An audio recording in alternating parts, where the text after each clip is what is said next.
আসসালামু আলাইকুম ভিউয়ার্স, আশা করি সবাই ভালো আছেন। আজ আমি আপনাদের সামনে নিয়ে এসেছি low calorie fat free fruit salad recipe. আশা করি ভিডিওটি আপনাদের ভালো লাগবে। চলুন তাহলে শুরু করা যাক।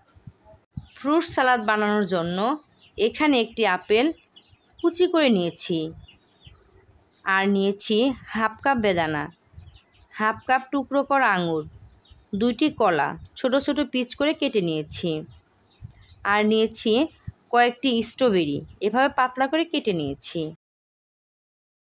এখন ফলগুলো মেশানোর জন্য আরেকটি পাত্রে 2 কাপ টক দই নিয়েছি, 1 টেবিল চামচ মধু আর সামান্য বিট লবণ দিয়ে এই দইটা মিশিয়ে নেব। মেশানো হয়ে গেছে।